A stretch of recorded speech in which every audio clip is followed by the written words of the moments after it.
Hey there, and welcome back to 31 Days of Horror. Today is day 4, and I watched 2024's Abigail, which is currently streaming on Peacock. And I have to say, I went into this with very vague knowledge of what the movie was about. The majority of what I knew was a couple of snippets that I saw in a upcoming horror movies YouTube video, a couple of screenshots and whatnot from just advertisements, and the description that I read on Peacock when I was putting the movie on earlier. And I think what struck me the most when I saw the promotional materials for this film is that they reminded me a lot of the scene in Cabin in the Woods when they're revealing all of the possible monsters, and one of them is this little girl ballerina, but her face is just these rings of teeth. And if you've seen Cabin in the Woods, I don't know about you, but I can say for me, I always was really intrigued by those backstories of like those other creatures, those other monsters that we saw. And I mean, that would have been great franchise opportunity, I think, is to kind of make an offshoot movie for each one of the cube creatures we saw. Like, could you imagine the unicorn horror movie? But so the promotional materials for this really kind of made me think of, that reveal in Cabin in the Woods. And I kind of had it in my head where I was like, if that's what inspired them, then I'm intrigued by this, that they would take that, as some inspiration. If that's not what inspired them, and it's just giving me the same vibes that I got from that, then I might be into this too, because I really love Cabin in the Woods. And if it's giving me the same vibes, then, maybe there's something to that. And so it's been on my list every time that I've seen it over the last little bit. When I see it come up in my browsing, I've been really tempted to watch it before this, but I saved it for the 31 days because I really wanted to make sure that I had some movies I was excited about for each day. Because there's in previous years where I kind of run out of movies that I've been, for my list, and I kind of fill it out with the B movies you're not quite sure about from the Netflix list or whatever. And so I wanted to make sure that I saved quite a few that I was actually excited about for this year. And this was one of them. Like I said, the promotional materials really kind of had me intrigued, and I try to stay away from full trailers because I don't want things ruined for me.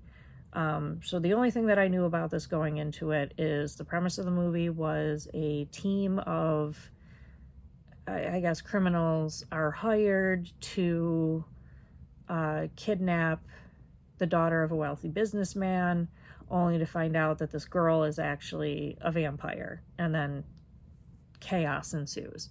And so going into this, I actually had the kind of notion that it was going to be Don't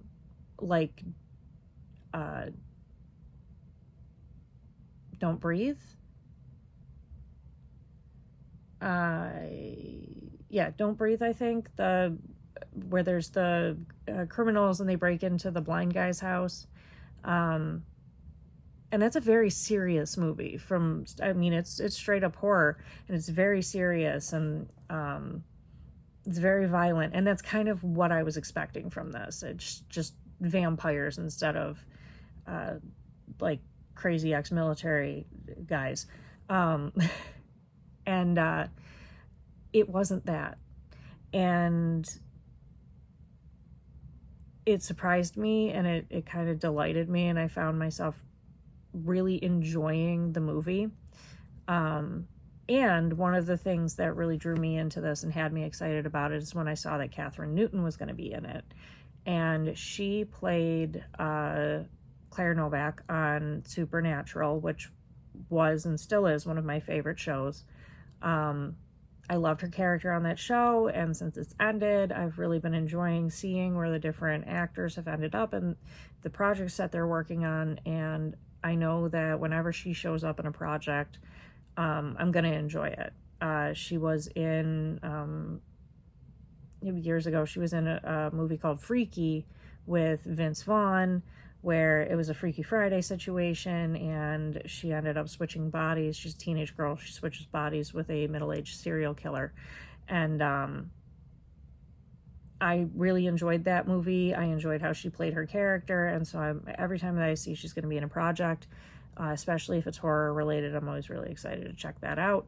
And I also saw that this movie also had Melissa Barrera, who has been the new lead in the requel era of the Scream franchise. And I've liked her in that role. And so I was excited to check this movie out. And I also saw that Kevin Durant was in it, and he's one of those character actors that every time I see him in a project, I'm like, what's that guy's name? Because I love him in everything that he's in. You know, he always plays an amusing, somewhat sympathetic, interesting character. And he was in Resident Evil Retribution, which was out of the Resident Evil movies. I enjoy them. I do enjoy those. That's probably one of my favorites. And he was also on the show The Strain. And I watched the first season of that, but I know I believe it just ended. I stopped watching it after the first season. It got a little out there for me.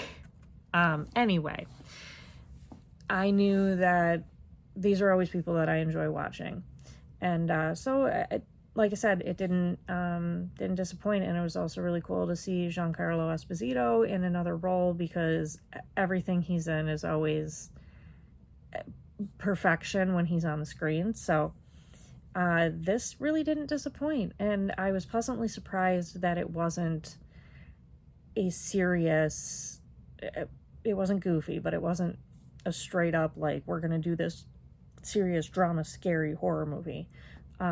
The horror came from a lot of, like, the kills and and those things, and the claustrophobia, and the special effects and things like that.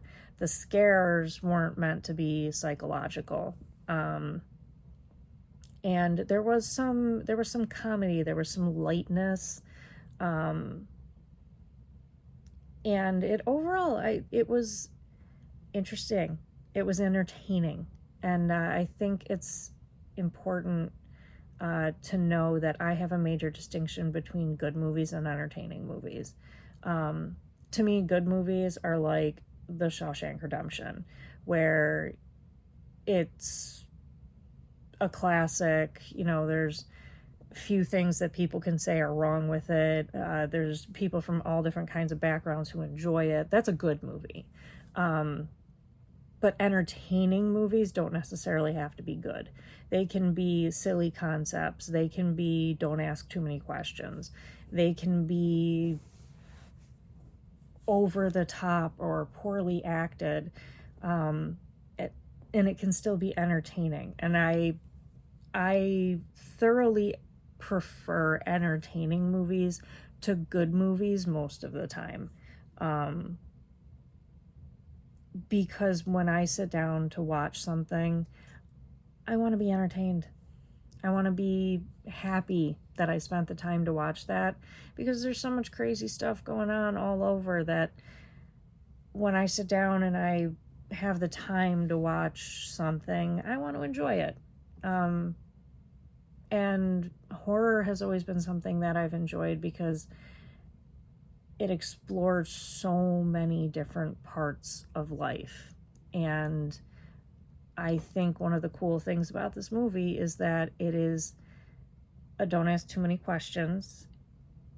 It is silly, but it's also well acted, it's entertaining, it's creative, and the studios spent the money to make a horror movie that I think is very entertaining. If you're into heist type movies, if you're into vampire horror, kind of Let the Right One In style, with some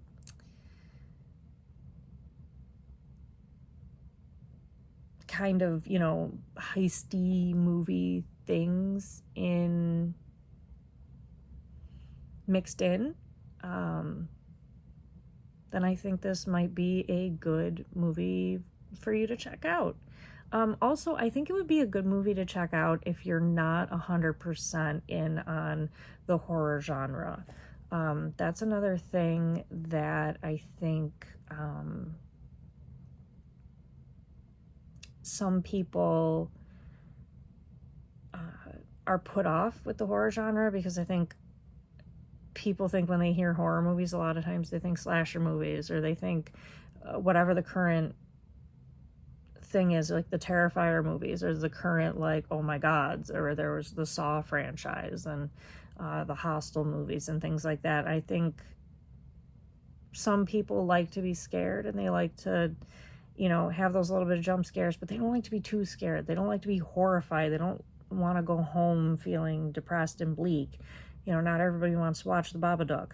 And so I think sometimes horror can be a little off-putting, but I think movies like this are great because it kind of eases you into it. You get the horror elements, but you also get the little bit of comedy to offset it, and you get the more kind of action movie-esque type concept. So it's not 100% horror. There's a little bit of other things for people who are maybe not so comfortable with the extreme, and they just want to have a little scare. I think this would be great. I think this is a really great one, especially if you're looking for something in the spooky season to kind of curl up with a loved one and you don't particularly love horror. I think this one might be worth checking out. So I give this one 3 stars, and I do recommend that you give this one a watch.